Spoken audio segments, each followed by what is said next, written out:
Welcome to another episode of the Sports Sentiment. I am your host, Nick Urias, and we are back once again talking college basketball. That is right. The field of 68 is officially set. March Madness is officially here. We got games starting on Tuesday with the first four, the play-in for the 16 seeds, the 11 seeds that will be playing in to the March Madness field officially. We're going to be talking the bracket reveal. We'll be talking matchups, the regions, potential upsets and Cinderellas, just coaching matchups, who we trust in this thing for the longevity going from this week, the back end of this week, all the way to the first week of April, where the Final Four will be set in San Antonio. Some exciting stuff. We're finally here. We got our live stream edition of the Sports Sentiment, talking the NCAA tournament bracket and just my reaction. We're about 6 hours removed just from the bracket reveal overall. Whoever joins in live, appreciate you. And of course, you can always go re-listen to this later. We'll be uploading an audio version as well. We're on Spotify, Apple Podcasts. And of course, you could re-listen to this thing on YouTube whenever the opportunity presents itself and when you can catch it. But we're going to be live for who knows how long here, but regardless, we'll be on, just talking, all of these fun matchups. It's been a busy week. Just came back from Las Vegas, Nevada, covering the Mountain West tournament for San Jose State Student Radio, KSJS. Fun time out there. I mean, San Jose State got their first round matchup versus Wyoming. We were live on the air for that one with my good friend Jonathan Canas. Fun game out there in Las Vegas. San Jose State got out of there with the victory, 66-61. Advanced versus the one-seeded New Mexico Lobos, the regular season champion, who we're going to talk about here momentarily. And, the Spartans got the Wyoming win done barely. I mean, they had a 16-point halftime lead. Wyoming had a chance to play for the tie with 30 seconds left. And they faced New Mexico against a team that they beat in the regular season in San Jose, played very close in Albuquerque, New Mexico at the Pit, in one of the more rambunctious environments in all of America, if you ask me. And they controlled both of those games. So I think, Spartan fans felt pretty comfortable heading into that game in regards to, hey, we have the personnel to match up with these guys. But, man, I have to say, the New Mexico Lobo crowd, they call that place Pit West for a reason. Because of the amount of fans that travel to the Mountain West tournament in Las Vegas. And man, did those fans deliver. I mean, that is by far the loudest environment I've ever been in broadcasting a game live. I mean, it was crazy. We had you can ask, Jonathan this as well. We'll most definitely ask him later this week, but that has got to be, by far the loudest environment we've been in. I mean, heck, we had to turn up our mics in our ear, just to hear each other a little bit better, because that place was going nuts. And, that was like a true road game for San Jose State. Don't get me wrong. They were very overwhelmed. New Mexico's defense was so much better from when I saw it live in San Jose. And, the Spartans, just had a, tough time getting into, just their offense overall. I mean, their point guard, Donovan Yap, had 5 turnovers. I mean, Rob Viola did his thing down low at the center position. But, just overall, the Lobos way too much. And that was a Lobo team that, quite honestly, didn't play their best brand of basketball. Really didn't bring it that entire tournament, if we're being honest, which I think is probably going to be a good thing for them. This upcoming tournament in March Madness, I think they're more than capable of beating Marquette, which we'll talk about here momentarily. But overall, just a fun environment out there. San Diego State and New Mexico packed the best crowd for the Vegas tournament, the Mountain West tournament, that is. And, we had Boise State and Colorado State in the final. And, man, compared to what those two crowds had with New Mexico and San Diego State, both of those fan bases left town by Saturday for the championship game. It was a pretty average crowd out there, which, quite honestly, for the amount of stakes that game had, I mean, you saw Boise State did not make the tournament field this afternoon. So I personally thought more fans would have actually traveled, especially in it being a weekend. And, given, what was at stake for, those two teams in the Mountain West Championship on Saturday, I thought those two teams were going to travel, but more so the folks that didn't already weren't down there in Vegas, but I guess not. And, don't get me wrong, the crowds were still very good, but they weren't what, that San Diego State and New Mexico were when they were playing, early on in the week. But Colorado State's the Mountain West champion. Quite honestly, they were like the only bid stealer in this entire thing, which was a little bit surprising. I mean, UAB was pretty close today in the American championship going up against Memphis. And, there was some other, intriguing teams out there. I mean, Cal Poly got pretty close in the Big West. What a year for Mike DeGeorge and his group. Sub 500 record overall. They made it to the Big West semifinal. Just Irvine and UC San Diego too much for the Mustangs. But a great year one down there in San Luis Obispo for that team. And, overall, there was just really not another team that threatened. Delaware was one, but still, that's a one bid league out there in the Coastal Athletic Association. But, overall, Colorado State was the team, heading into the tournament. They were playing their best in the Mountain West down the stretch in the regular season, and they got that bid steal. So the Mountain West got 4 bids, and now we got the field of 68 officially set. So let's talk about these games, shall we?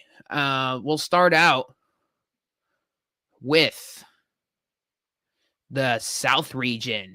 That is right. We got the number 1 overall seed in the Auburn Tigers. I mean, Auburn's been just immaculate all year. I would say probably for, the back end.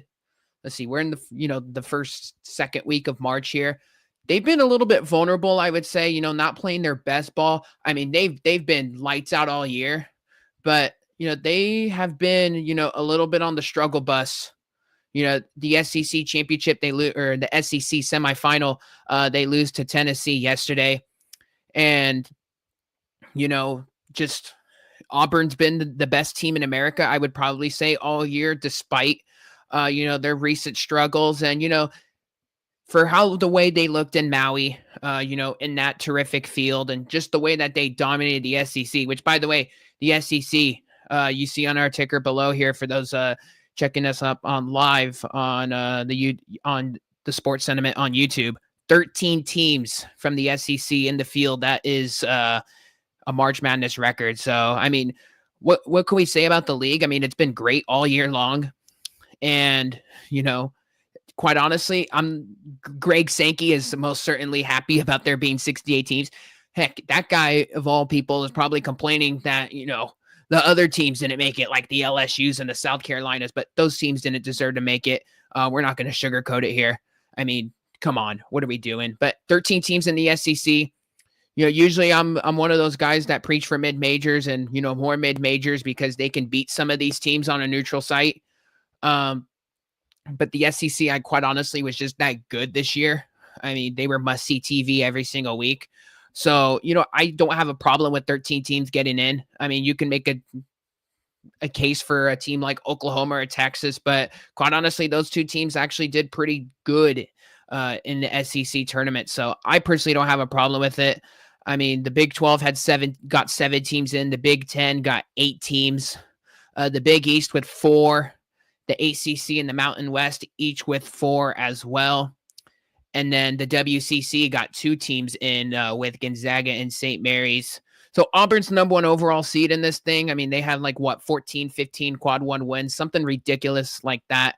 I mean, they didn't have many losses. I mean, they lost to Duke in a true road game at Cameron Indoor. And, they lost to Texas A&M on the road on their senior night. There was very, minimal spots where they really fell apart. And, I don't expect the team to play, immaculate ball all year long. But, I mean, man, when Tahad Pettiford and Janai Broom, I mean, he should be National Player of the Year. I mean, Auburn is as good as anyone in this thing. Um, quite honestly, they're going to get past, obviously, Alabama State and St. Francis. But, Louisville Creighton becomes an intriguing matchup with them on the 8-9 line. I mean, that's a coin flip game. Louisville, I thought, was tremendously underseeded in this thing. I know they play in the ACC, but that was a team that was in the ACC championship. If Pat Kelsey in year one did a terrific job. I mean, quite honestly, exceeding expectations, if you ask me. He lost the South Florida transfer and Keyshawn Pryor. They dealt with some other injuries throughout the year. Chucky Hepburn is a terrific point guard. And, Louisville was just one of those teams that continued to impress in the ACC. Now, I understand the ACC was hot trash this year. And, I completely agree with that. But to put that team on an 8-9, that was just a little bit problematic for me. I would have been, pretty comfortable with them at a 6 seed, quite honestly. Or, I'm not sure about a 5, but a 6, I would have felt pretty firm about. So that one shocked me quite a bit. I mean, now you got to draw Creighton in the ultimate coin flip game. And, Creighton with Kalkbrenner and Stephen Ashworth is never an easy matchup. And, that team going to the Big East Championship, that's not fun for Louisville. And you saw if you watched the selection show today, you saw Pat Kelsey and Chucky Hepburn sitting right next to each other, and they kind of had the shocked face, like, really, we're an 8 seed, because the camera on CBS flipped to them, and they were pretty, I guess, shocked by their seeding, and I quite honestly don't blame them. So Louisville and Creighton, I think, is, a must-watch TV game, just because I think it will come down to the final 2 minutes. Good luck trying to pick that one on your bracket. Michigan and UC San Diego, I'm going to go ahead and call my first upset here. UC San Diego has been one of the flashy mid-major teams. They're not even flashy. They're just really good. Like, they're one of the best defensive teams in America. I think they're like number one in forcing turnovers. We had Rocco Miller on about a week and a half ago now, and he's been on the Big West, bandwagon. And whether it's UC San Diego or UC Irvine, he was preaching for a two-bid Big West, even though it wasn't going to happen by the committee. And UC San Diego is just one of those teams with Hayden Gray and Anawawa Tate Jones and, Capich, who can shoot it. I mean, that's a whole Division II team right there. Former Division II team with UC San Diego. It's their first year tournament eligible.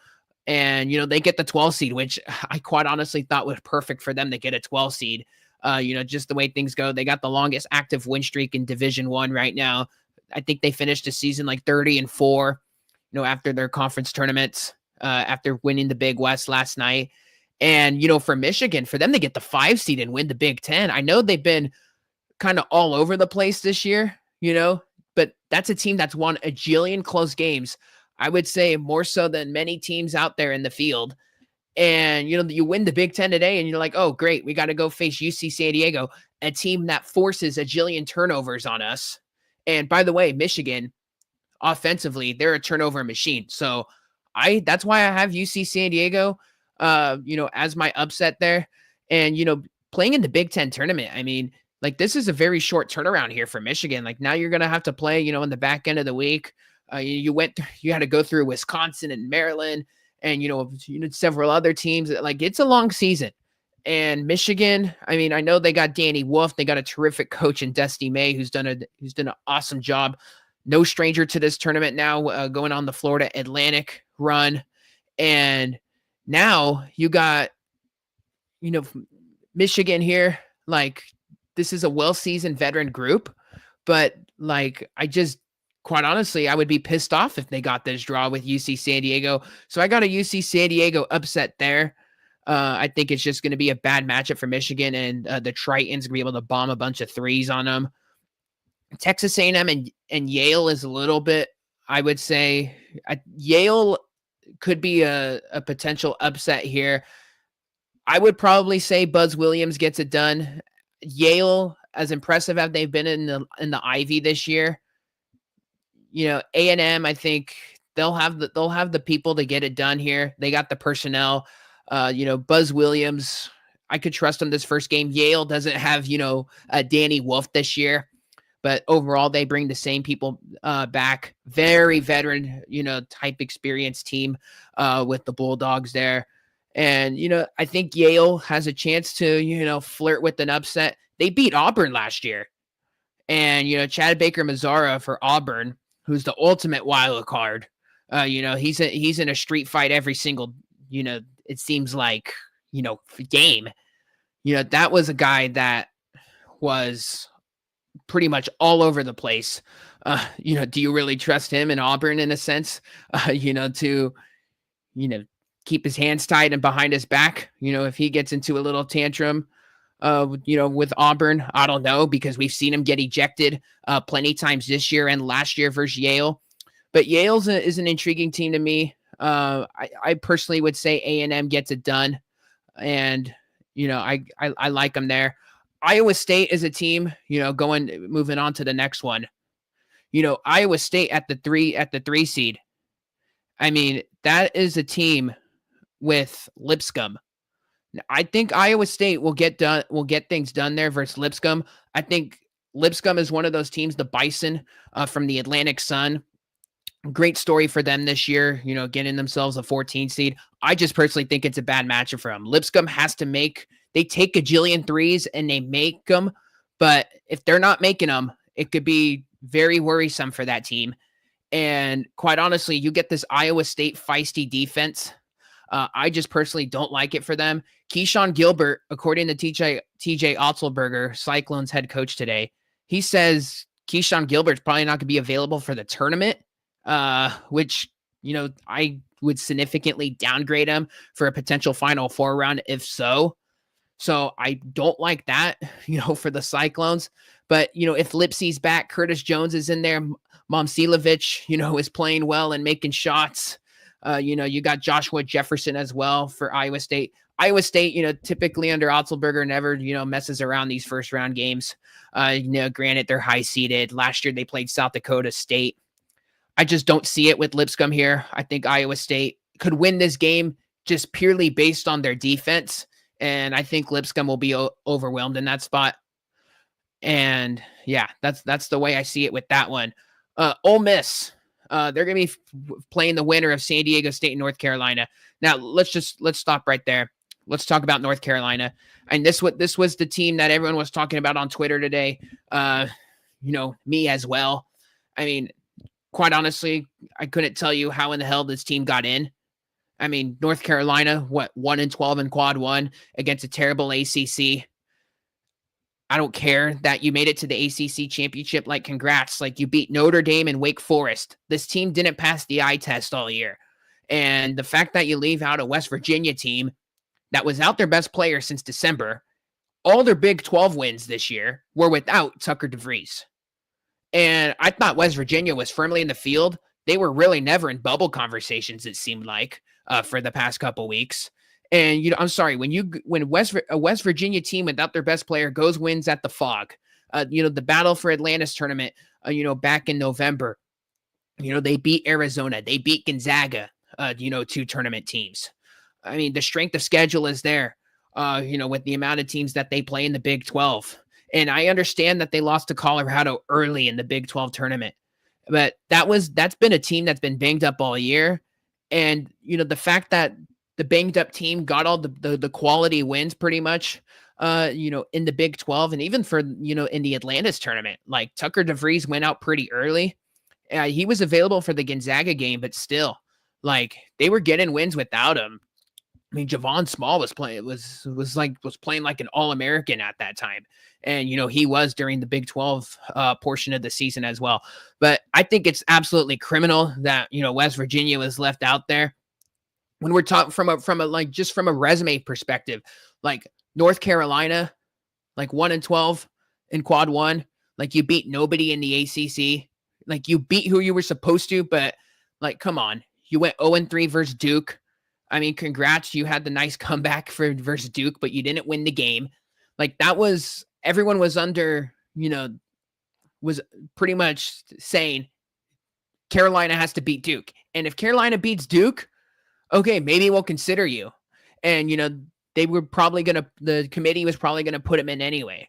But then when you see all this corrupt stuff today, about, North Carolina and their athletic director as the chairman, I mean, come on. Like, Carolina was put in just basically, based on the fact that they're Carolina. And the fact that, North Carolina is even, like that, the fact that they're even in bubble conversations is crazy. You're North Carolina. Like, you need to be you need to be a top seed every single year. I mean, like, look, you see what Duke is right now. Like, they brought in John Shire, when Coach K retired. And, look at them. They're a 1 seed once again. And they were a top seed last year in their first year with Shire. So, I mean, the fact that Carolina, I mean, they missed the tournament last year. They get in barely today when they shouldn't have. Outside of a run, 2 years ago now with them as the 8 seed and then knocking out the number 1 seed Baylor, a few years ago and then going on the national championship run. This has been incredibly underwhelming for Hubert Davis. And it's just baffling to me that the Tar Heels got in here and you leave a team like the Mountaineers out when we talk about, net rankings and the quad metrics and all of that other malarkey. I mean, it just basically goes against everything that you've been saying. So that first and foremost to me is just ridiculous. And everybody else on all these shows today, was saying the same thing. Everybody on Twitter, everyone's just mind boggled by this decision. But I mean, come on. We shouldn't be shocked here, I guess. I mean, when you talk about North Carolina and, West Virginia, I mean, that's just ridiculous to me. I think just the overwhelming general public would probably agree as well, outside of Carolina fans, out there in Chapel Hill. But regardless, Carolina's got to play with San Diego State. San Diego State, being the Mountain West guy, has not looked like the team they were, the past couple of years, the old, Brian Dutcher games. They didn't make the championship game, the Mountain West championship, that is, for the first time ever under Brian Dutcher. And this is like year 7 with him as the head coach. They didn't even make it to the Mountain West semifinal, like first time that didn't happen since like 2008. So this is definitely an outside the ordinary San Diego State team to what we've, been accustomed, to watching over the years. Much younger. I mean, Miles Bird's their best player, Nick Boyd, at the point guard, the FAU transfer. Magoon Guath, the freshman, that is, rim protector that has been awesome this year when, he's played. He did not play in the Mountain West tournament, but Coach Dutcher said this afternoon that he will be available in the NCAA tournament. I mean, come on. San Diego State's going to win the game here. I mean, they could win that game, but, just based on their defense. I know Carolina's been playing, better, over these past couple weeks. But come on, like, I would trust. Who are you going to take in a big game? And the big game is on Tuesday. Brian Dutcher or Hubert Davis? Like, I'd take Dutcher all day there in that spot. And, their defense will be on it. And, especially if Magoon Guath is playing. I like San Diego State chances a lot. And then they got to play Ole Miss, which, Ole Miss, another brilliant SEC team this year. I mean, probably, I would say maybe Ole Miss gets it done. But again, we've seen these playing teams over the years that, they get the one game under their belt and then they go on, and do their thing and, move on and actually make a run. We saw UCLA go from the first 4 to the final 4. So that doesn't, wouldn't shock me at all. Like if San Diego State wins and then beats Ole Miss. But who in the heck knows? It's been very underwhelming for San Diego State this year. It's amazing for San Diego State. They were one of the last 4 teams in. I mean, they were on the ropes twice against San Jose State. San Jose State beats them once. The Aztecs aren't in the field. If Wayne McKinney doesn't have a game-winning layup at the Air Force Academy in overtime, they're not in the field. So San Diego State, to their credit, avoided the bad loss. And I think it was clear and obvious that non-conference win versus the Houston Cougars was just a massive, measuring stick type win for their resume because nobody really beat Houston this year, outside of the teams that beat them in the Big 12. So that win ultimately saved their resume, and that's why I guess we'll always talk about the non-conference is so important. Especially for a team like San Diego State, and to their advantage, they can schedule like that because of their brand name, and play all those neutral site type of tournaments. They played in the star-studded MTE to start out the season, and to their credit, they somehow beat Houston. So we'll see what that turns out to be. Marquette, New Mexico, another Mountain West team. I mean, man, I'm so excited to watch this one. Like, we got a bunch of fun, games on this, region. Marquette, New Mexico's right up with me for one of the top ones. I mean, just the guards that we have in this game. We're gonna have Donovan Dent versus Cam Jones. Like, what more do you want? Like, that is, if you're just a hoops fan, you want to watch that. And New Mexico, they're the 10 seed. They're playing this game in Cleveland. New Mexico got the bad matchup last year versus Clemson, and they had to exert themselves the entire Mountain West tournament, 4 games in 4 days. And then, hey, you got to go play Clemson in the first round. New Mexico is red hot, but man, you can just tell that they were tired in that first round game last year. Now you get this Marquette game, and we should mention Richard Pitino, New Mexico head coach. His pops, Rick Pitino, knows the Marquette team very well. Played them 3 times this year, including in the conference tournament game. So you don't think Rick is going to tell his son Richard all the secrets and, all the little tendencies about Marquette? I mean, come on. So now, with all that being said, I think it's going to be a coin flip game. I think you'll come right down to the wire. I think you're going to have a high degree of shot making in this game. This is, like I said, one of the more exciting games, just overall in this tournament, I feel like, that we're going to get. And, with that, I think New Mexico probably will play, will squeak one out.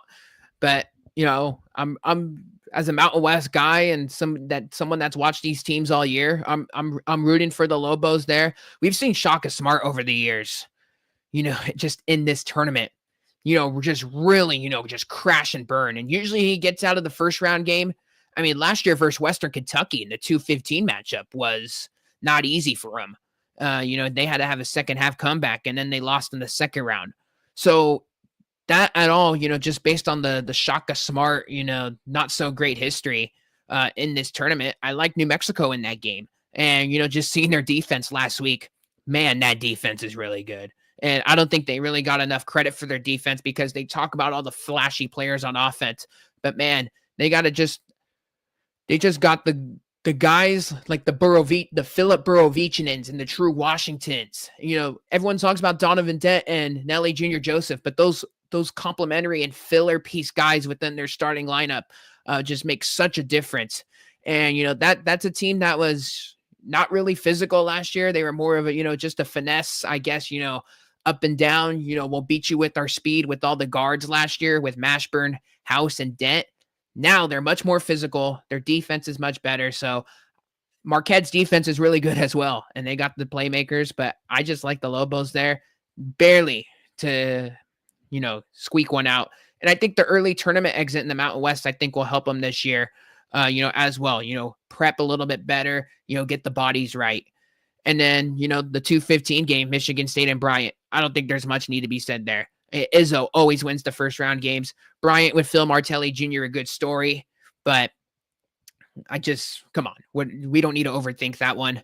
I think Michigan State will get it done there. So, I mean, you could have a potential Michigan State, New Mexico matchup. I think that would be fun in the round of 32. Obviously, Auburn's going to get out of their first round game, and then they're going to have a tough one versus Louisville and Creighton. UC San Diego. I mean, I have to say, they got themselves a decent draw. If they beat Michigan, they have a chance to go to the Sweet 16. So a UC San Diego, I guess a run as the 12 seed wouldn't shock me. I think everyone will talk themselves into Iowa State in a sense, like, hey, they could be that 3 seed wild card. With the absence of Keyshawn Gilbert, I don't think so. And, Otzelberger, has had trouble in this tournament, just getting off to a great start offensively. They would always put themselves in a 12-0 hole. We saw that versus Illinois in the Sweet 16, and then, they couldn't recover. But I think everyone's going to say Auburn and Michigan State. I think Michigan State is going to come out of this region. I think, Auburn, as good as they've been, I think they're going to scuffle a little bit. And I just think they peaked a little too early. And the way Michigan State plays, they've been taking more threes recently, but that team is all about defense, tough twos, and mid-range jumpers and layups, and, get to the foul line and make our free throws. So I think coaching always matters in this tournament. I think Izzo is going to rally his troops there for the Michigan State Spartans and, represent, the South region in San Antonio. So I think I think this is going to be a fun side of the region. I mean, you got a bunch of teams. I think like we said, UC San Diego could throw a monkey wrench into this entire thing and, knock out some heavyweights with that defense of theirs. But I like that a lot. And we'll go ahead and, rubber stamp a Michigan State to the Final Four and make it out of the region. Let's move on to the East region.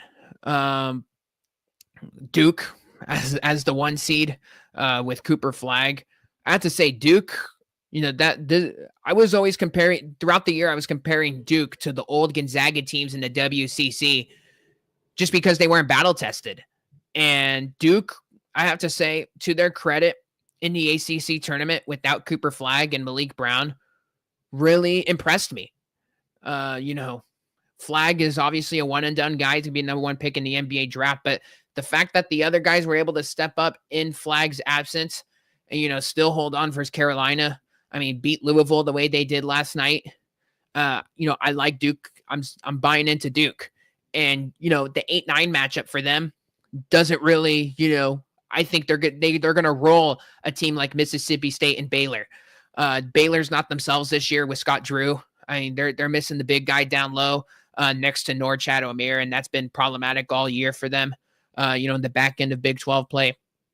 Mississippi State, Chris Jans will always have his guys ready, but the Bulldogs, I mean, when you're going up against Duke, the way that they could roll offensively and defensively, they'll be overwhelmed. Oregon and Liberty in the 5-12 game. Now, all these 5-12 games are always fun. It's always fun to try to pick the 12 seed. I pick 12s every single time, and obviously they all don't win. But Oregon and Liberty is just a fun one to me. We obviously know the history with Dana Altman and March. His teams always get better at this time of year. Never fails to lose in the first round. But this Liberty team out of Conference USA, they're one of the more prolific offenses out there. It seems like all these 12 seeds, are always like the flashy, offensive teams that could, potentially scare a team. But Liberty has been just a fun team in Conference USA. I was following that team very closely this year just because, everything that, just the home and road splits are always wacky. Liberty's just a fun team. And, they got Colin Porter and, a lot of seniors on that team. Taylon Peter coming off the bench is a sniper when a dude off the bench can drop 30, like he dropped a 30, point performance in a regular season game this year versus Middle Tennessee State. Like that is a team when they're hitting their shots and, obviously they can guard.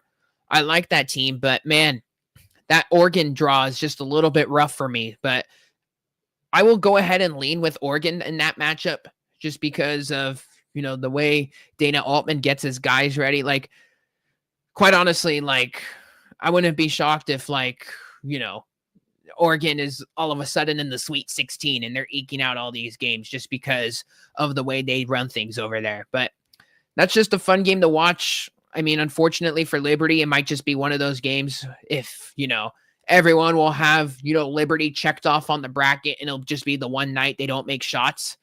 But that's always, the 5-12 is always fun to me. I think everyone in the 4-13 with Arizona and Akron, everyone will talk themselves into Akron, just the way their record is in the MAC. But Arizona, that team I think is just a little bit different this year.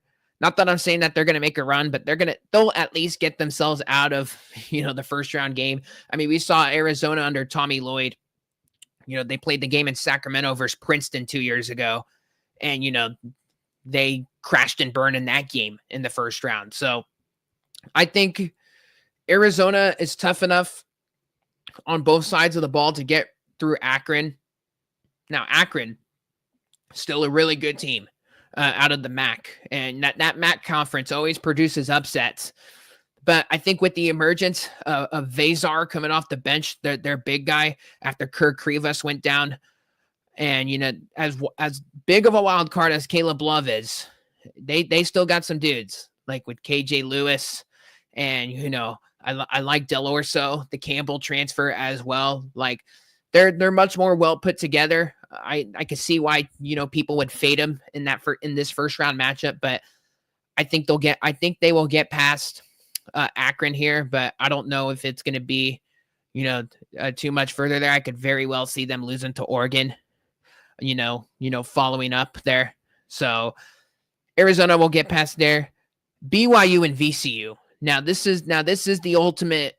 Who are you taking, offense or defense? Because BYU, I mean, we saw them knock out Iowa State in the Big 12 game, in the Big 12 tournament. What was it, in the quarterfinal or semifinal? And, they came out there and bombed like 19 threes. Now, this BYU team, everyone loved the BYU team last year. And I thought they lived by the three and died by the three more so last year than they did this year. Now, with all that being stated, they lost to Duquesne last year because they couldn't make a three. Now they get this ridiculously feisty defense in VCU. They got Ryan Odom at the head coach for the Rams. A battle-tested Atlantic 10 conference like we saw today. VCU versus George Mason was a classic. And VCU has gotten themselves some challenges, throughout the tournament. And even though they smashed a lot of teams, those are still quality teams. And I think it's just more so on the brilliance on VCU's part. But I'm going to trust the defense in that game. I think it's not like they're all defense. Like, this is still a team that can score with the best of them. And they are old with Max Shulga, Zeb Jackson, John Bamasil. So VCU is a team, I like a lot to even pop up and make a little mini run. I think, the VCU and Wisconsin matchup could be very intriguing as well. But that is one of the games I have circled. BYU versus VCU, must watch on my TV screen. I'm not going to be flipping off it much unless there's something crazy happening in another game. But that's a game I encourage everyone to watch out there, just because of, the contrast and styles you got in that one. Wisconsin and Montana. I've loved the Montana Grizzlies this year. Travis DeCuire, all-time winning coach in that program. Point guard Brandon Whitney has been awesome this year. I mean, he's been dedicated to that team for 4 to 5 years now.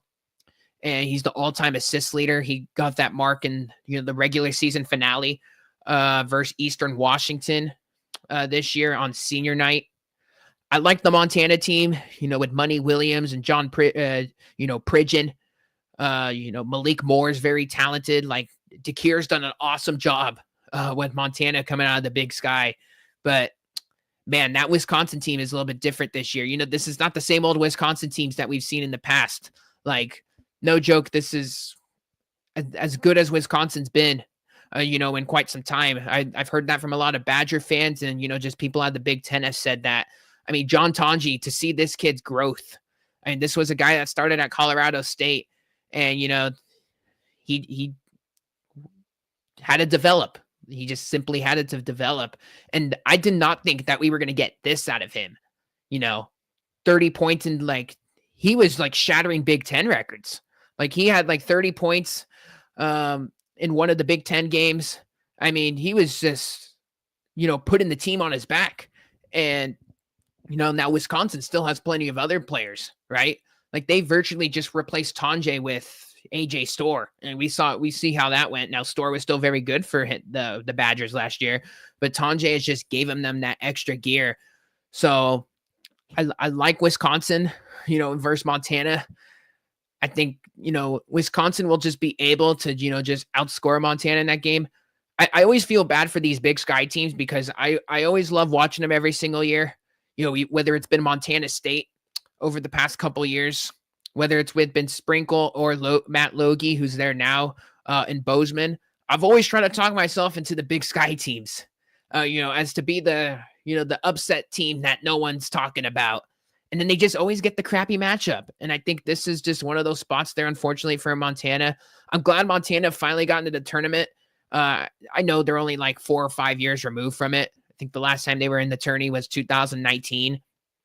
But still, like, I like that team. And, I'll be rooting for them. But I just think Wisconsin will be a little bit too much there. St. Mary's and Vanderbilt. I mean, my goodness, what a game we got here in the 7-10. The Gales coming out of the WCC with Randy Bennett. Randy Bennett is just one of the more underappreciated coaches in the sport. Like, for what he does in Moraga, like recruitment wise, he gets hit by the portal last year. And what does he do? Well, he just reloads. He's able to retain Marcelonis, but he's like, yeah, like let's go bring in Morauskas from Arizona. We'll get the sniper off the bench, and for Mikey Lewis, the freshman. Like, he just finds a way to deliver. Obviously they're one of the more slower paced teams in America. Defensively, they're great. That team could rebound like some freaks as well. And they're with their pace, their style of play, they're able to get it done. Last year they got the terrible draw versus Grand Canyon, and I was very worried for them. Like, oh boy, like they get the ultra athletic team that can actually get them out of their element. And that's exactly what the Lopes did. So, Grand Canyon controlled the game. I mean, they shot like 50 free throws in the game, and St. Mary's never really had a chance. St. Mary's 2 years ago as well was the one team that played UConn the best, that national championship team, the first national championship team for UConn. And, who was it? Kyle Dukas, or one of the forwards, went down, and then it was over for St. Mary's. Like, that team was just deflated. He had like a brutal injury, and they were just never able to recover mentally, that team. So as far as this matchup with Vanderbilt, I mean, Vanderbilt has been an awesome story this year. Like, they're one of those teams that really just popped up, like with Mark Byington. Byington comes over from JMU. I thought a great hire at the time. It's ultimately delivered that in year one. A team that's delivered, in Nashville on that weird court. And, now they got to play the St. Mary's team. I think this might be the one for the Gales where they actually get it done. Wisconsin, shout out to our guy Young Kells. He says Wisconsin Final Four. I mean, it could most certainly, turn out that way. I mean, good luck in this bracket. You're going to have Duke. You got Alabama, who we'll talk about here in a minute.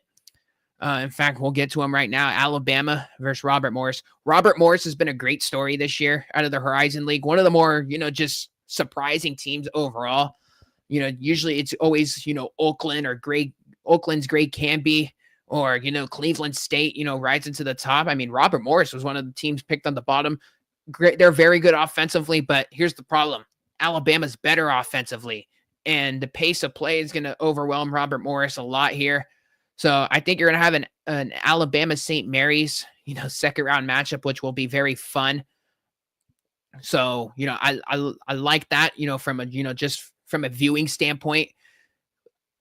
Young Kells, to your point, like Wisconsin Final Four, good luck versus BYU or VCU.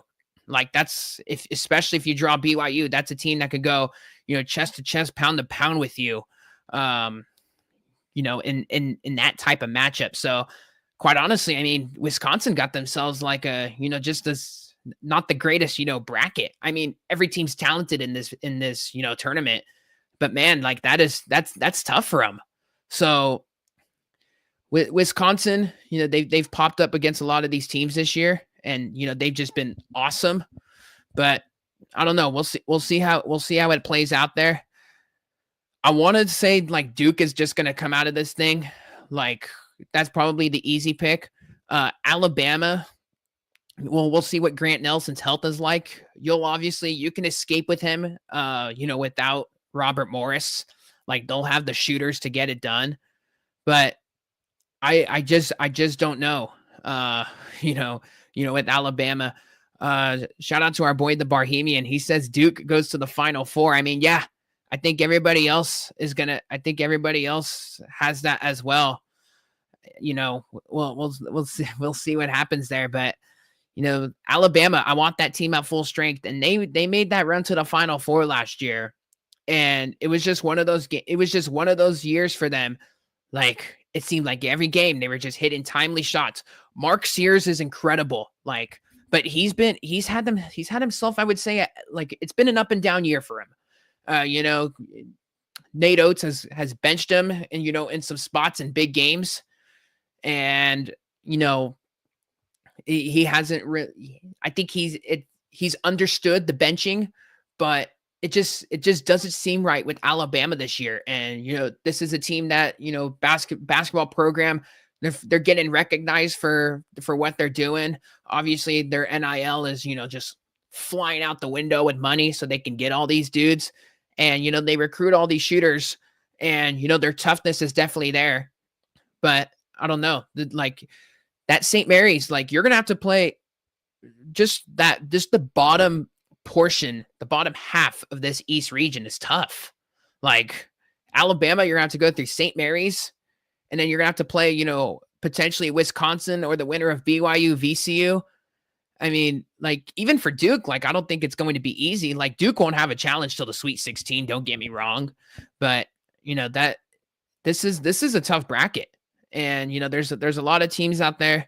I'll go on the safe side and say Duke, but I think you can make a case. Obviously Duke will be the popular pick, but Alabama is definitely there. Wisconsin. I mean, that the winner of BYU, VCU can make a run. Oregon, like we talked about with Dana Altman, can really just pop up out of nowhere and, do some things in this tournament. Like we've seen one of the best games in the tournament last year was Oregon Creighton in the round of 32. And the game went to double overtime, and it was after midnight or like 1 a.m., Eastern.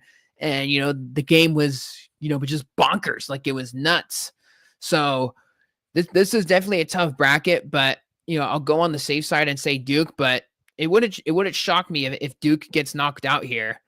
And it's tough. It's quite honestly, it's tough to say outside of Duke. I mean, just because like they're gonna have Flag and they're gonna have all these guys, and it's not like Duke is like one of these one and done teams. Like Rutgers was the perfect example, like where it's just all those dudes. It's just the, Ace Bailey and, Harper going off. But Cooper Flag, just meshes with all those other guys, right? And, it's the fact that Proctor can go off, Malik Brown. I mean, they got so many dudes on that team. Like even Mason Gillis, like can hit a few timely threes for you.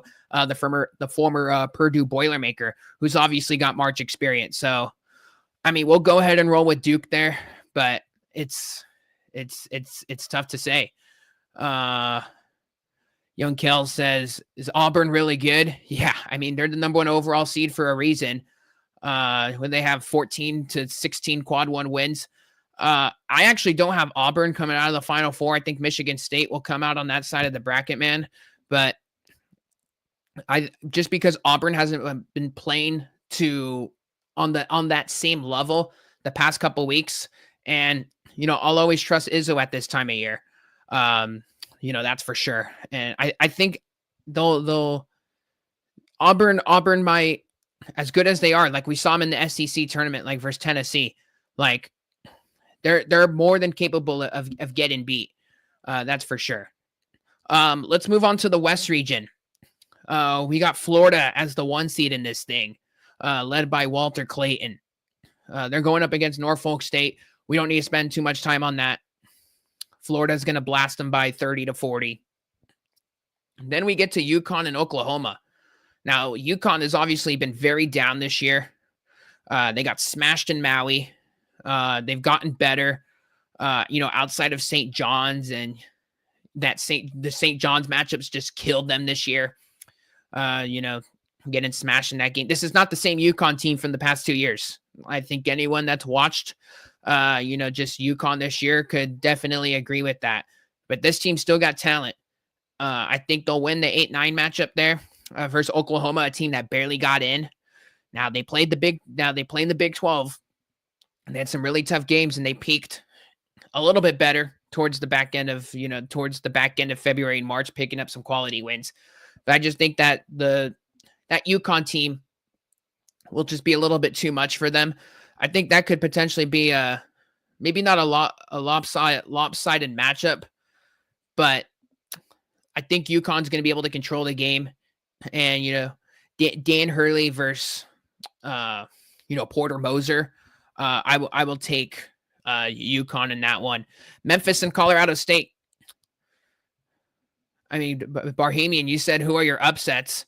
I mean, from a seeding standpoint, Colorado State is an upset, but the wise guys in Vegas actually have them as favorites, which I think tells you all you need to know. Colorado State, I just saw this team last week. They won 3 games in 3 days in the Mountain West tournament. I've seen this team. I saw them live the whole week. I mean, they just look incredible. Nick Clifford's going to be a first-round pick in the NBA draft. He was going around late first round, early second. But I think in this tournament, as well as what we've seen from him all year long, I think it wouldn't shock me if he goes mid first round. I mean, he's got the NBA body. He could, 3-level score. I mean, a leader. I talked to him at the start of the season at Mountain West Media Days.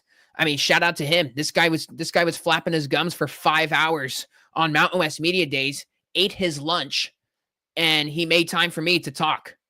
So much respect to Nick Clifford for that. I mean, this guy would just, a lot of people have said, I think a lot of NBA guys and, execs will fall in love with the kid, not just because of what he brings on the court, but off the court. He's a great leader. And Colorado State, for a team that didn't have Isaiah Stevens this year, I mean, he made the Mountain West 25-year anniversary list. And their first year without him, they're like, they don't miss a beat. And a lot of people were down on Colorado State this year, including myself. And the fact that they had themselves a tough non-conference, but they came out and, they did their thing and getting hot at the right time. They've been the best team in the Mountain West for the past month and a half now. And Nico Medved's a great coach. I mean, we'll see if he stays at Colorado State. All the reports are saying that he's going for the Minnesota Golden Gophers job. He's a Minneapolis guy. Not that Minnesota, I would say, is the greatest job in the world out there, and I think he can do better. But, that Colorado State team with Coach Medved, and even their role guys have been awesome this year. Like, Kyan Evans is a guy that can pop up and, start out the game with 3 threes. Ethan Morton has been awesome. Jalen Lake complimenting Nick Clifford in the backcourt. Crocker Johnson, the sophomore, the redshirt freshman, coming out of Arkansas Little Rock. So Colorado State, I mean, that's a team that's playing as good as anybody in this tournament right now. And for Memphis, this is another one of these teams. Like, Penny Hardaway has had tough times with this Memphis team, just over the years. This year, they're much better, and they're a little bit more consistent this year. But Penny has had, a tough time. Now, don't get me wrong. I thought 2 years ago he should have won the Florida Atlantic game, and we all know what happened with Florida Atlantic. They went on to go to the Final Four and were 1 shot away from the national championship game. And, they got screwed over with the bogus call late in the game, and, Memphis should have won. But Tyrese Hunter, their point guard, is injured right now. So you're telling me that you're gonna have PJ Haggerty, the Tulsa transfer, who's one of the best scorers in America. You're gonna have Dane Danger down low. You're gonna have Musa Cisse. You're gonna have Colby Rogers who can shoot it. Memphis played all those teams close in the American Conference tournament. Like, they got by UAB today, but they barely squeaked one out yesterday versus Tulane. 2 days ago versus Wichita State. So Memphis, I mean, I would take Nico Medved over Penny Hardaway from a coaching standpoint. But I think that Colorado State team is going to get it done. I mean, you got 2 terrific scorers in this thing. with PJ Haggerty and Nate Clifford. Definitely a game I'll be circling to just most definitely watch. But Colorado State, I think, they're just one of these teams that right now you just don't want to play. And, they're definitely playing like a top 25 team in America. So with all that being said, I got Colorado State. In the 4-13 game, kind of an interesting one. Maryland and Grand Canyon. Maryland is obviously much better than they were, a few years ago under Coach Willard. They got the NBA guys. They got Derek Queen, who was on that, flashy, the flashy high school team. I'm forgetting them on the top of my head, but he was on one of the best high school teams in America. Now he's on Maryland. He'll be a top pick in the NBA draft, first round pick, lottery pick, no doubt. Maryland's starting five is really good. Like they got, Jacoby Gillespie, Savon Miguel, from South Florida. Like they got some dudes. They obviously got Queen. They bombed I watched their game, a few days ago. They bombed like a jillion threes. And then, they lost to Michigan yesterday. They couldn't really make too many shots. Now they got this ultra athletic Grand Canyon team. Now Grand Canyon is not the same team as they were last year. That's for sure. But they've been in this tournament four of the last 5 years. They get to the free throw line like crazy. Tyon Grant Foster is just a maniac out there. That's a team, that's a starting five that's got tons of continuity. And they've played a bunch with each other, which I always like in these tournaments. I like experienced teams. They weren't the same as they were last year, but they won the WAC. They beat a Utah Valley team last night, and it was very impressive doing so. So I'm gonna side with Maryland here, but I think this is going to be a close game. I think Maryland will win maybe by 7 points. I'd say they make their free throws at the end and get it done. But that is another one where I will be paying attention to, as well as this next one with Missouri and Drake. Now you want an upset? Here's your upset: the Drake Bulldogs. Drake is not one of, they are the slowest paced team in America. So defensively, they're great. Offensively, they hunt for the proper shots. They got Bennett Sturts, Missouri Valley Player of the Year. And, that Missouri Valley never gets enough respect as far as the competition is concerned. And the way that they, just went down and competed in that Missouri Valley tournament, what's now 2 weeks ago. I mean, they were trailing versus Belmont, in the semifinal game, and they were down like 15, and they came all the way back and, won comfortably. They smoked the Bradley team, who I thought could have very well been in this field, if they won. And, old team, they came out and, really controlled the games, and really responded well, especially that Bradley game.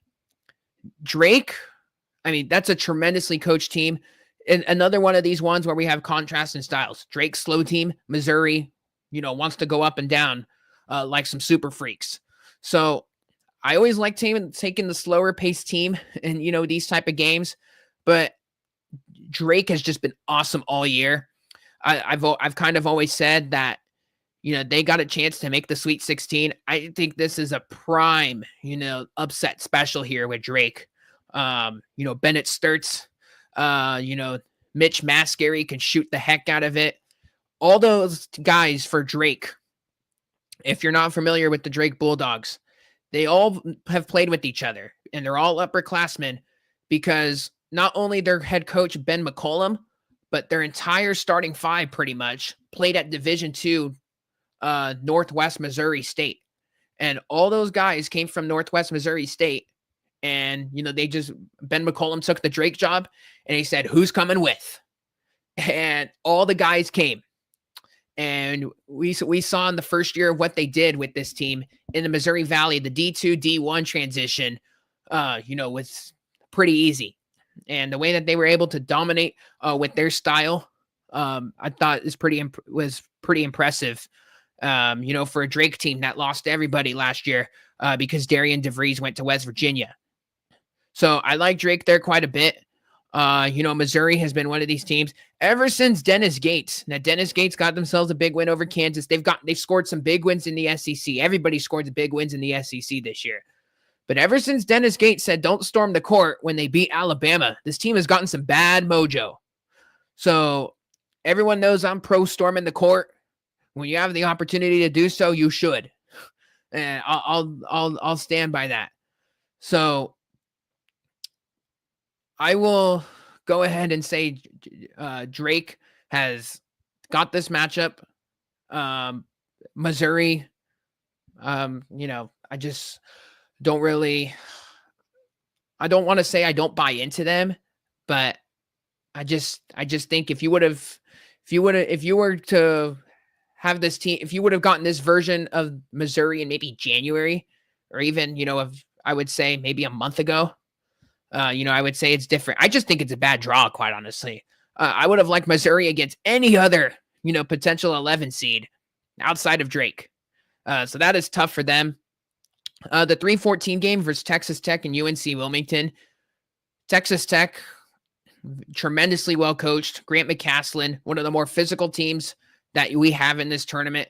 They rebound like crazy. JT Toppin, Big 12 Player of the Year. It's amazing what JT Toppin's been able to do. I mean, he was a freshman at New Mexico. I saw this kid live a bunch, and he was just able to, he didn't look like a freshman out there, even at New Mexico. And he was like the fourth best player on that team, maybe fifth best player. And he packs his bag, goes to Texas Tech. I did not think he was going to take those type of strides that he did as one of the best players. I mean, the best player in the Big 12 in his sophomore campaign. Like, the ceiling for that guy is insane. And the fact that he's playing as good as he is, in his sophomore year. I mean, he's got like several 40-point games. And, it's not only him. They got Darian Williams, who once played at Nevada. They got Chance McMillan, who can shoot it. I mean, that's just a team that's tremendously well coached. I thought potentially Texas Tech for a Final Four. But, man, when you got Florida and St. John's on this bracket, and you got potentially, some other teams as well. I mean, this is a team that might have to play Drake in the second round. And it's not like one of those like, oh, wow, Texas Tech can lose to Drake. But this is definitely a tough bracket for Tech.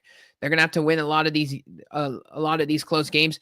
Their rebounding is absolutely insane. They're one of the top rebounding teams. And I like UNC Wilmington. Like, I've liked this team. But if you've been looking at our ticker on the bottom of our screen on our live stream on YouTube, the CAA is 0-10 the last 10 years in the round of 64.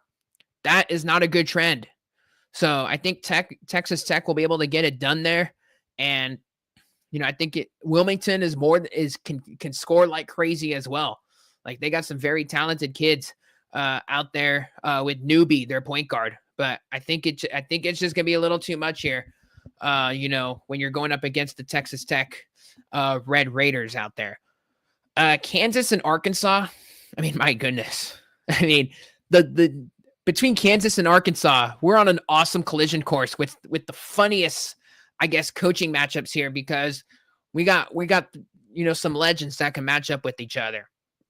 I mean, Kansas and Arkansas, you got Bill Self, and John Calipari. That alone is just fun. And I know these teams haven't been great this year. I mean, Kansas as a 7 seed should tell you all you need to know as what's been going wrong with Kansas this year. I mean, this is a team that forked out the most, like one of the most teams, that forked out with all their NIL money, and it just hasn't panned out. And now you got this Arkansas team with Coach Cal, who basically took all of his dudes from all the young Kentucky recruits, and he brought in John L. Davis from FAU. Now I'm seeing Boogie Flan could potentially return,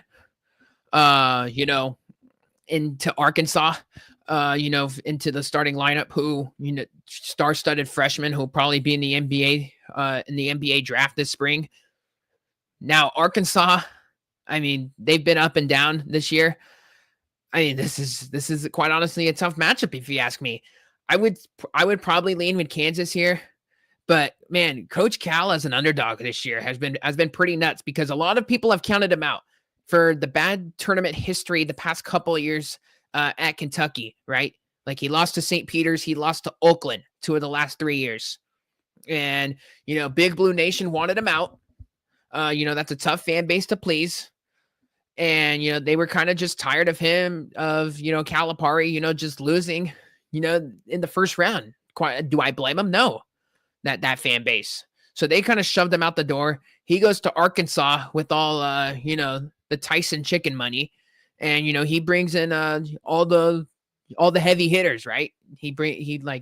He's still got, John L. Davis and, Boogie Flan. We'll see if he returns. They got Jonas Adu from Tennessee.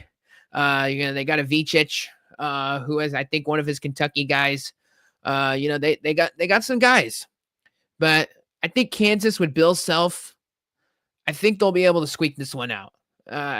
Obviously, we're all going to watch this game just because it's Bill Self versus Coach Cal. And, all the big time networks are going to just shove this game down our throat because of the coaching matchup. And I think you'll have the same in round 2 this weekend. Because St. John's is definitely going to beat Omaha. Omaha's been a fun story with their little trash can. And, coming out of the Summit League where they bang the trash can every game.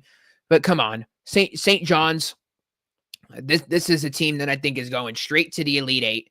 I've been in love with this team all year. You got the best coach in America in Rick Pitino. Defensively, they're like San Diego State East defensively, like the prime San Diego State teams. They rebound like crazy. Zuby Ejiofor is the top offensive rebounder in America. He averages like 4 to 5 rebounds a game. RJ Lewis is a star. Kadari Richmond's a bucket. And, they got dudes that have just bought into what they're all about. And how can you not when Rick Pitino's your coach? So I think just purely based off of the Rick Pitino, pedigree and the way he'll have his guys ready, he's going to reel his team, deep in this tournament. And it's not like St. John's. I think we're going to see in this tournament, they don't even have to play A+ basketball. Like they could win with like their B- to C+ game in some of these tournaments. Like they will not be able to probably shoot in one of these games, and they will win like a big time game just based on their toughness.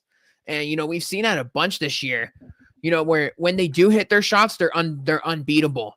And I think I would probably compare them to like San Diego State East just based on that regard. Now San Diego State, those older teams from a few years ago were more offensively challenged. I think this team, could probably score a little bit better, than those Aztec teams.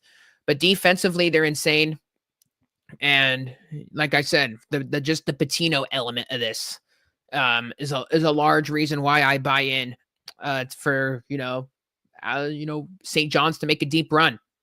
But Texas Tech is definitely compelling there. I think you're gonna Texas Tech / Drake. I still think Texas Tech will match up better with St. John's if there's a potential Sweet 16 there. This is again, all these bracket regions are fun. You could talk into yourself a lot of teams in this, because I think Colorado State, if they beat Memphis, which I personally will, I'll have them on my bracket. For Colorado State over Memphis. And then you kind of just got this fun matchup between, Maryland or Grand Canyon, talented Big Ten team, versus the ultra athletic Antelopes with their crowd. To all of our, college basketball people that, don't normally tune in, and, you just pop up for March Madness, which I totally get it. Grand Canyon has one of the best crowds that you'll see. Like that's a team, that's a student section, that's a fan base that's coming to the Mountain West in 2 years.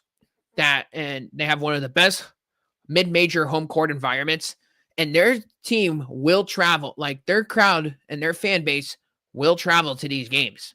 So I think you do have to factor in that as well. Like Grand Canyon will probably have as good as a crowd as Maryland will in that first round game, which I think is an underrated element, to potentially their success.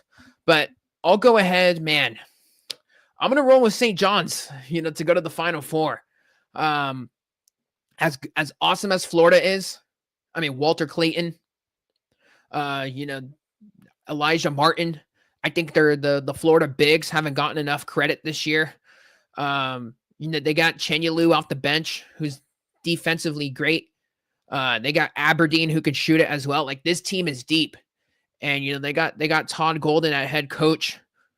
I mean, Florida's a 1 seed for a reason. They just won the SEC this afternoon, beating Tennessee. I mean, man, it's tough to go up against, Florida, but I think you're going to be on a collision course for Florida and St. John's in the Elite Eight. And I think St. John's will find a way to get it done there. That'll probably be the one game where they hit all their shots. And, I'll go ahead and ride with Rick Pitino and the Johnnies. But Florida's an entertaining team to watch. What makes them so fun is because they're not one of those all offensive type teams. They can guard. And for me personally, I know a lot of people just like to watch all offense. I'm a big fan of when you got one of those talented teams that can guard like crazy and still score with the best of them. And I think Walter Clayton, we saw him last year, he dropped 40 in a loss to Colorado in the second round. And it was one of the more crazier games. It ended up being 104 to 100. It was something silly. Now, Florida is definitely better defensively this year than they were last year. But I think I want defense, towards the back end of the Elite Eight in the Final Four. And I think St. John's is better defensively. And I think toughness-wise, I'd give the edge to St. John's. It's just a matter of are they going to hit their shots and make their free throws. And I think they probably will. I think St. John's is going to, I wouldn't say cruise their way to, the Elite Eight. But they're going to be in the Sweet 16. They're not going to have a challenge, I feel till the Sweet 16. And, I think they'll be able to rally the troops there with Pitino and get it done. But I'm totally on board for a potential Florida and St. John's Elite Eight. I think it's got a chance to be a classic there. Now, I know what a lot of people are probably thinking, oh boy, Nick Urias is going heavy chalk on all these, Final Four picks. I think people need to realize that for the most part, it is chalk that's in the Final Four. We've gotten over the years, maybe 1 8 seed, 1 9 seed. Cinderella never makes it to the Final Four. It might pop up to the Sweet 16, but I don't we always, every single year when we hit Selection Sunday and, we're talking about the games up until, Thursday at 9 a.m. Cinderella, she'll arrive to the ball, but, she doesn't make it too far. And, the Sweet 16 is very far and we always get compelled into it. But I'm sorry, we can't ride these teams till the Final Four. I think the metric is you want a top 25 offense, a top 25 defense, a coach that has been a top 15 coach. I understand there's no metric for a coach, right? But I want an experienced head coach that's been there is my point. And, a coach that has a good, that's got good culture and pedigree at this time of year. And obviously Rick Pitino's one of those guys. Todd Golden can't really say that for himself for Florida, but you get what I'm saying, everyone. So I do like St. John's, in that one there, coming out of the West. But I think all these games will be fun. And I think, it'll start as soon as Memphis and Colorado State there, if we're going from top to bottom, right then and there. Let's move on to the Midwest, our final region that we got. Let's go. Let's talk about the Houston Cougars for a minute. I've loved Houston, I would say, for the past 3 years now. Kelvin Sampson is so overdue for a national championship. It's not even funny. One of the top coaches in America, great at what he does. Everyone, he'll get pissed off at his guys when, if they have a defensive breakdown and they're up 30 or 35. He's just one of those guys that want the best for everybody.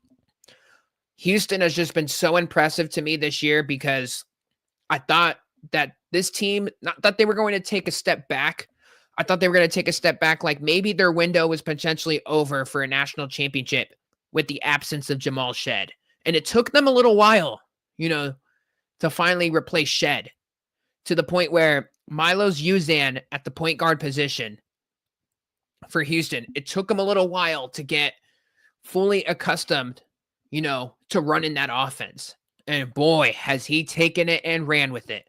Because I would say the past month, maybe month and a half, like he has just not only hit some dagger, type, jumpers, to put some of these Big 12 teams to bed in the regular season, but he just looks comfortable out there offensively and defensively. I'm blanking on where he transferred from, but he's one of these new guys that, Sampson had to obviously Shed. He had to get replaced with. As good as LJ Cryer is, who you see on this photo here, well-experienced veteran, came from Baylor.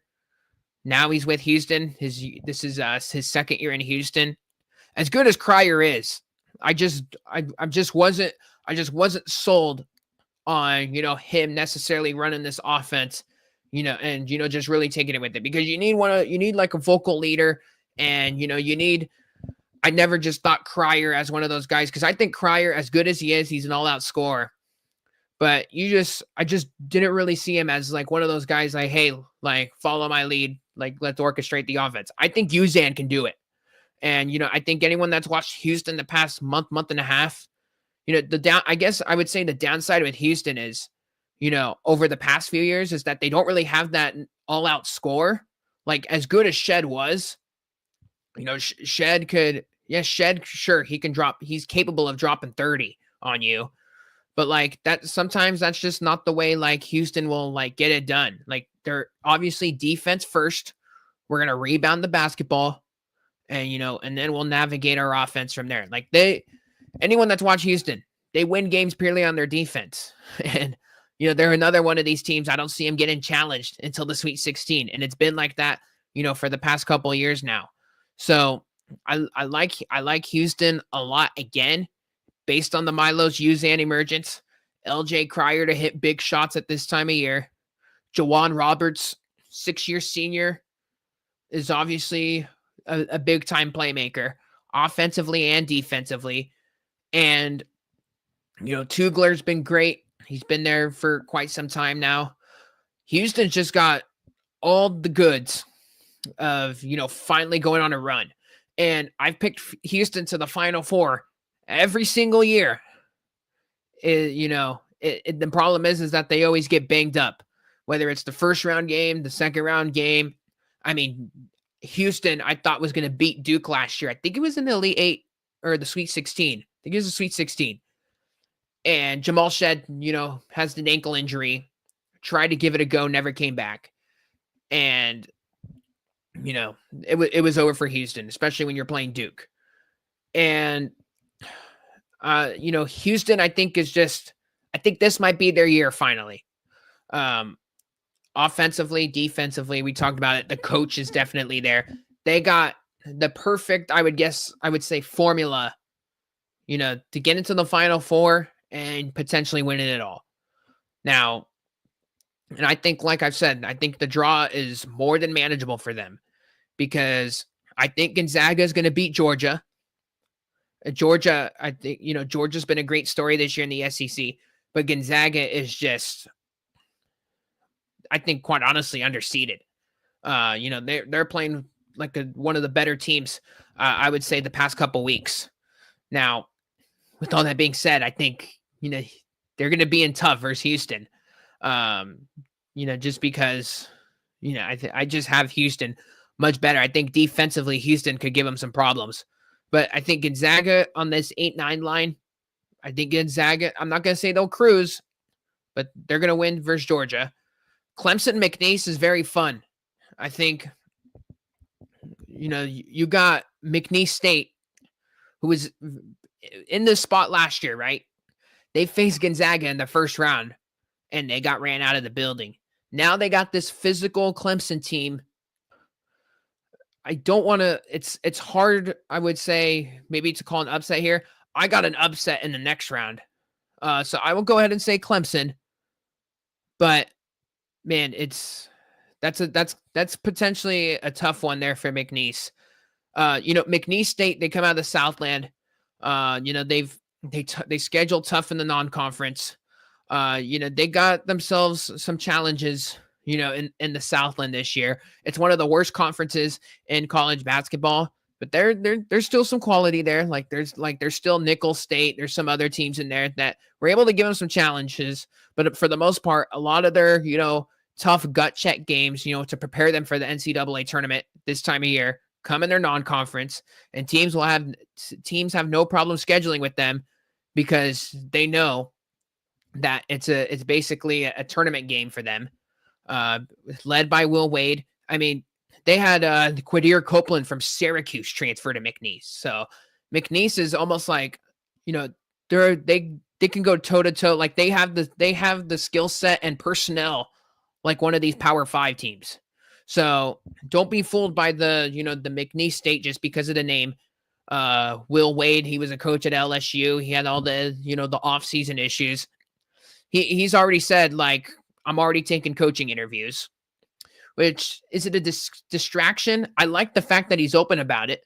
But that is not necessarily great in a sense. I don't really like that, but I'll go ahead and side with Clemson here. They've been like the second or third best team in the ACC this year, but I don't know. I think that's just a fun matchup to watch. You want an upset? Here's your upset. High Point. High Point is one of the more like offensively. High Point is as good as anybody, in the tournament. And there was a lot of hype behind them last year, but in the conference that they play in, the Big South, it's a one-bid league, and it always goes to the conference champion. They did not win the conference championship last year. They got knocked out in like the quarterfinal or the semifinal game. It's a Longwood. They made it this year. They went just to speak on, what they're all about. They were in the championship game over a week ago now. They played Winthrop. They were down 15 in the second half, and they went on a 24-2 run. And they just were lights out, like nuclear. They couldn't be stopped. I think, they got some Power 5 dudes on this team. I think Bobby Pettiford, one of their guards was like a former Kansas recruit. They got the skill sets offensively to go nuts and, put up over 80 a game. Let's not forget, everyone, Purdue has got some very bad history outside of their 1 year last year where they made it to the national championship game, which quite honestly was led by Zach Edey, who's now a Memphis Grizzly in the NBA.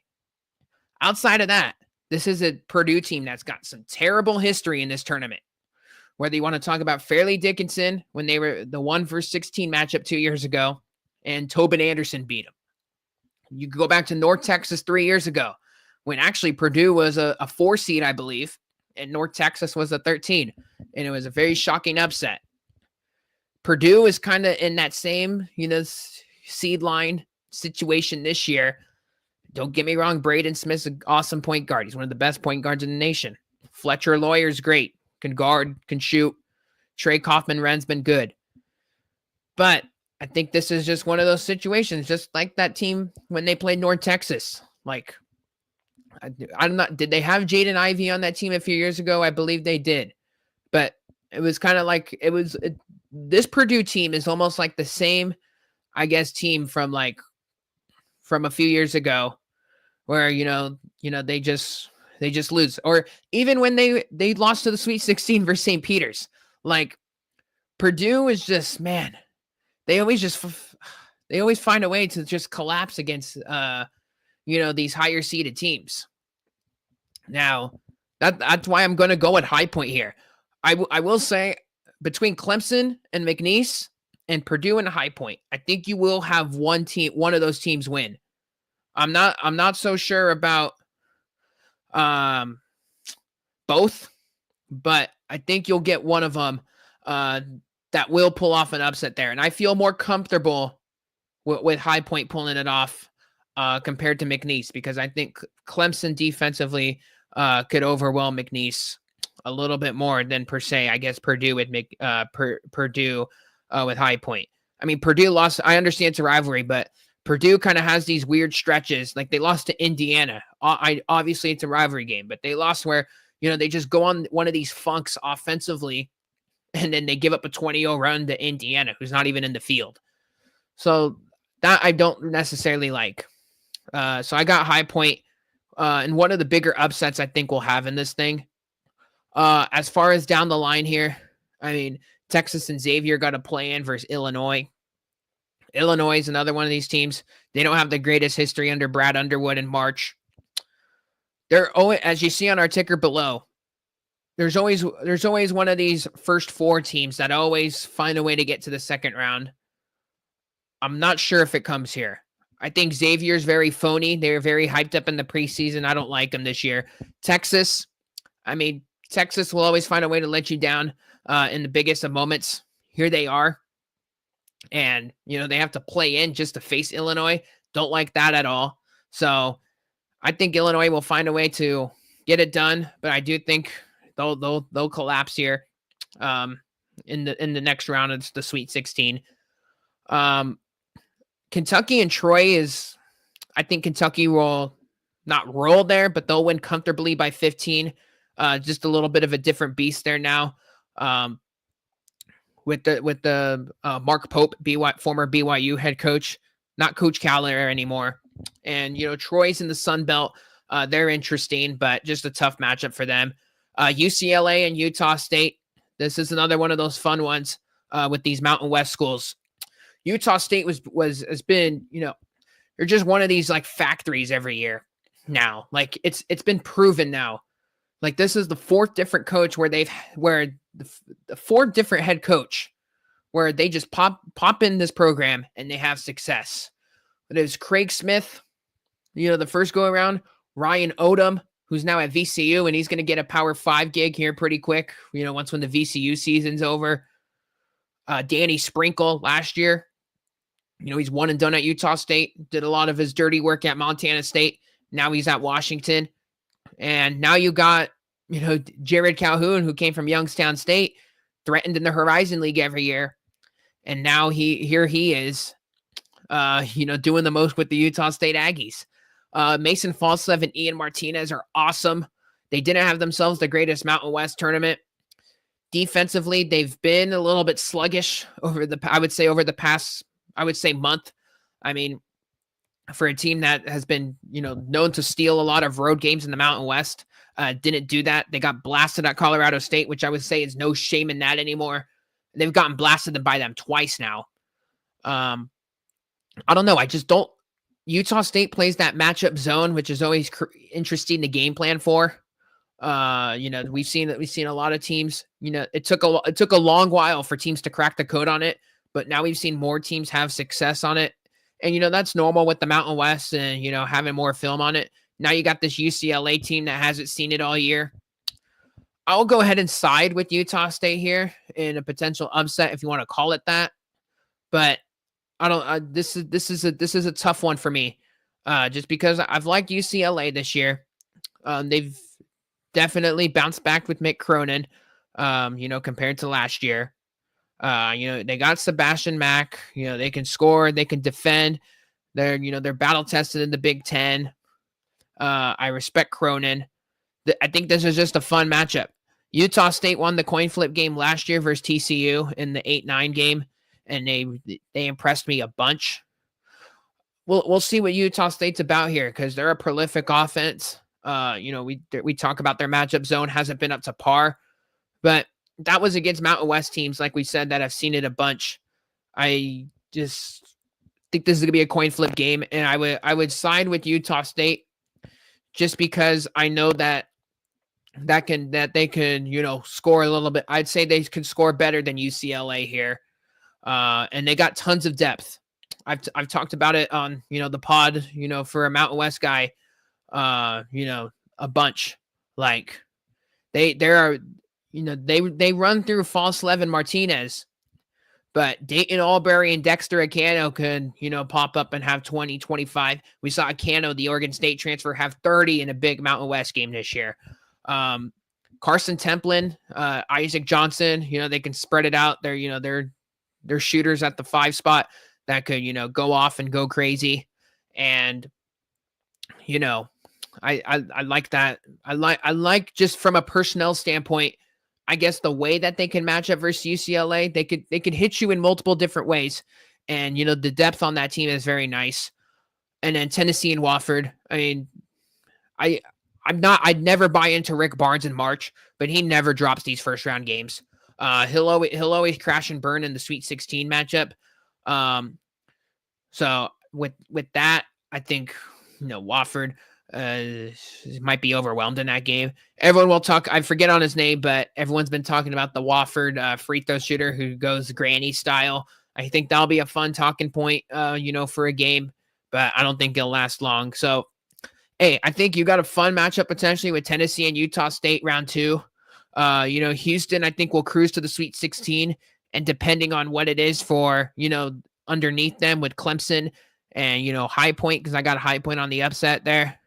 And, that could potentially be, pretty easy if it gets there. I think, quite honestly, I think Houston is going to be on cruise control to the Final Four.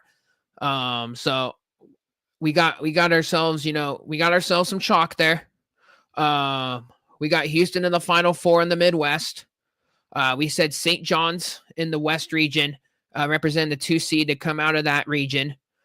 We said Duke in the East. Not that I love it, because we have some other people out here that like Wisconsin, representing there in the 3 seed. It's not too. It's a little bit difficult for Duke. It's not as easy as it is for like Houston, but I've liked Duke the way that they've played in that ACC tournament, and I think Cooper Flagg's going to go nuts. And so I'll side with Duke there in the East. And in the South, we said Michigan State. So we got 2 1 seeds and 2 2 seeds making it to the Final Four. I think just for my national championship. Yeah, I think we're gonna get the Houston Cougars, to win it all. I think this is the year for Kelvin Sampson, Milo Juzan. I've talked about him. Jawan Roberts. They will beat you based on purely defensively. They've made it to the Final Four. What was it, 2 or 3 years ago? And, it didn't. I'm blanking on who they lost to. I think this is the year for Kelvin Sampson. This guy's overdue for a national championship, and I think it happens. Here as well. Shout out to our main guy, Mark Aziz, who's with us now. St. Mary's from the East. I think you're referring to them in the East region. I mean, I like St. Mary's, but I think they'll win the first round. But I think that they're gonna be in tough potentially versus Alabama. Contrasting styles there with Alabama and St. Mary's. It's a fun matchup. Maybe Sweet 16 is probably their ceiling, but man, that East region is tough, because I do think VCU could potentially be a Sweet 16 candidate as well if they make it past BYU. So we'll see what happens there, but I think Houston's going to get it done, ladies and gentlemen. Offensively, defensively, from a coach, they got, like I said, the perfect formula to win it all. Duke will definitely be there. Remember, all these games probably are going to be close, and for what it's worth, I'm sorry, I normally never get the national champion right. Usually my Final Four is way off as well, so do what you will with that.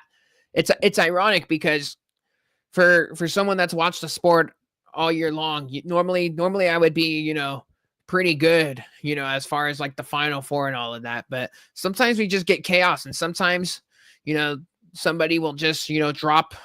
Sometimes some team will just have the bad shooting night, or the team that comes out of nowhere, like the 2 or 3 seed, just goes on a run and starts making their shots. So it's very much a momentum type tournament. matchups are obviously crucial. Coaching, especially in the first and second round, always matter. Just because on short turnarounds. But I think we're gonna have an awesome tournament. I think it will be, a lot of good stuff. But yeah. Mark says most likely 16 seed to make the Elite Eight. Yeah. Keep dreaming, buddy. You got Fairleigh Dickinson and you got UMBC like half a decade ago. You can hang your hat on that. It's not happening this year.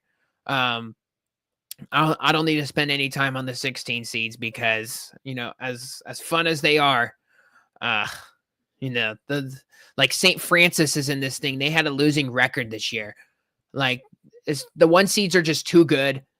And I think, I don't see it happening. Super EU33. I'll cook something up. I did get the Final Four right last year in the KSJS bracket. I had no idea who I was picking. Okay, fair enough. I think I know what's going on here. But all right, we'll take your word for that. But yeah, I think that will just about close some things out. I will say this for for someone that covers San Jose State here and broadcasting their games for the Mountain West, all year long. There was some big news for them today. They made it to the NIT. First time they've made it there since 1981. 2 years ago, when they had their best year in like 30, 40 years, they made it to the CBI. Everyone's probably like shaking their head like, what? How did San Jose State get to the NIT? With the NCAA tournament teams making it, with Boise State, bowing down for another tournament that's going to be announced here tomorrow. They're playing in the Crown tournament out in Vegas, most likely, which is played in the MGM Grand Ballroom, I believe. It's an NIL tournament, which I guess I don't know. It's a flashy tournament. The NIT, I think anyone that's paid attention to it has definitely gone down over the years. There's starting to be some more like this Crown tournament. It's starting to be, it's definitely starting to get hyped up compared to, some of, per se the NIT and, the CBI and the CIT are much lower than that compared to the NIT. But hey, Boise State is probably going to be in the Crown. Nevada is, is banged up. They got some injuries. I'm honestly shocked that they still didn't elect to, even get into the NIT, because they got some seniors there. But still, regardless, it is what it is. UNLV's without a coach right now, nor an assistant. So that explains why they're not in any postseason tournament. And the next in line was in San Jose State. I think it's massive for the basketball program, obviously. Wrapping up Coach Tim Miles, year 4 over there. And look, they get to host a postseason home game versus Loyola Chicago. I think that's massive for the basketball program. The fact that they get to do that. And, you got to potentially play the USF Dons in, the San Francisco region this weekend. So you get a home game in the NIT, a game that'll be nationally televised and on ESPN, which will get some eyeballs on, just the event center and stuff like that.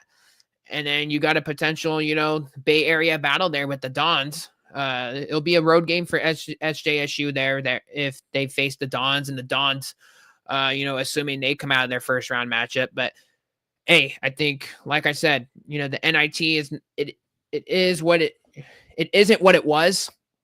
The Final Four, the championship games at Hinkle Fieldhouse, iconic arena there, out there in Indianapolis. But our guy Mark said, wait, Boise chose not to play in the tourney. No, they're going to be playing in that different tournament. They obviously didn't make the NCAA tournament. They had the high stakes game versus Colorado State on Saturday afternoon. They lost.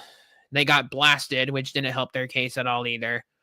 And then they took the quad 4 loss to Boston College, which ultimately was the difference maker for them. In the whole thing. I understand it was a neutral site game on the Cayman Islands, but man, like Boise got hot. I would say post mid-January, dropped the senior night game versus Colorado State, which didn't help their case, and dropped the conference championship game. So it's unfortunate for Boise because they got a lot of seniors, but it's not gonna be their last game because they'll be playing in that tournament in Vegas. That's probably gonna be finalized tomorrow. So they'll be all holly jolly about that. But Leon Rice for Boise State has never won the NCAA tournament game. Whatever he is, he's like 0-7, 0-8 lifetime. I know that group of seniors with Alvaro Cardenas and Tyson Degenhart definitely wanted to do it. I was, personally rooting for, those guys, those seniors, especially since I've talked with a lot of them, to potentially beat that group to get over the hump. But unfortunately, that's not the case for them. So, it is what it is. The Mountain West, I mean, they still got 4 teams in the tournament. San Diego State still got to play in, which I think they should have no problem beating North Carolina. And then, they'll move on, and we'll see if the Aztecs make a run. I'll most certainly be rooting for all the Mountain West teams, just because not only have I've watched these teams all year, have I covered them, but I've talked with a lot of these players. They're they're cool people. They've given me the time, so I'm most certainly rooting for them. Donovan Dent with New Mexico was great. I talked about Nate Clifford, that this guy talked about flapping his gum for 5 hours, and went to go eat lunch at the Mountain West Media Days, and he squeaked in one more interview for me. So much respect to him. And, the Utah State guys were great, with Ian Martinez and Drake Allen, and, the rest of the crew as well. Even San Diego State, Miles Bird, was a great chat as well. And Brian Dutcher's just a stand-up dude and obviously a great coach. So, definitely rooting for the Mountain West teams, rooting for the chaos, embracing the chaos. I think we'll have some chalk in the Final Four, but let's not get it twisted, folks. We're going to have some upsets. We're going to have a Cinderella team that pops up out of nowhere. We're all going to know about a team or a player that we didn't know about heading into this tournament that's going to go viral by the end of the weekend, and we're all going to love it, and we're all going to root for them. Just because we want the chaos and we're rooting for the chaos. But like I said before, the big time, I guess, high seeded team, which my pick for that is High Point this year, doesn't make they, as fun as the run is, their ceiling is ultimately the Elite Eight. They never make it to the Final Four. If you want to call a Cinderella that's made a deep run, I mean, we all know George Mason over the years. When Coach Larinaga was fun. There's been some teams over the years. I'd say the most recent, I mean, if you want to call it a Cinderella, they were a 9 seed, but Florida Atlantic. But St. Peter's was definitely like the 15 seed that made the Elite Eight. And that one was pretty nuts. Princeton made the Sweet 16 2 years ago. I mean, last year, I guess our Cinderella was Oakland, and they only made it to the second round. They were like a shot or 2 shots away. I think the game went to overtime. I thought they were going to make it, but they lost to NC State, who was the ultimate, like, I guess, crazy surprise team last year. But we'll see what happens. We'll definitely have those crazy moments and games and finishes and, elite, finishes and, matchups, and it'll all be a good time. And watch the games, embrace the moment. We only get this once a year, folks. And yeah, we'll most definitely be coming to you, recapping the games. Some of the first round matchups, probably won't touch them all, especially the lopsided ones. But the games that I talked about in great detail, the games that I have circled on my bracket, will definitely be there. And of course, we'll talk about the upsets as well. And, we'll bring all that good stuff to you. So first round, between Thursday and Friday, Thursday and Friday continues on to Saturday and Sunday. I think we'll have a great week of hoops, a great weekend of hoops. And so, like I said, folks, enjoy it because we only got it once a year. That will do it for this episode of the Sports Sentiment. Thanks to all of our people that tuned in to the YouTube live stream. If you want to go back at any point, if you came in, popped in, had to check out because I understand it's almost 11 p.m. on the Pacific, on the West Coast. It's 2 a.m. on the East Coast, so I don't blame anybody. But if you want to come back, re-listen to this by all means. We go through the entire. We talk about almost every matchup, and we give our final four, including our national champion. We'll definitely follow up with this, and we'll most definitely be talking very soon. We might have another one of these lives. We might go live Thursday night, talk about all the fun Thursday games. Who knows? Again, keep it locked in on my Twitter at @NickUrias_, and we'll definitely be talking about some updates there. But that will do it for this episode of the Sports Sentiment. Once again, I'm your host, Nick Urias, and be sure to subscribe wherever you get your podcasts.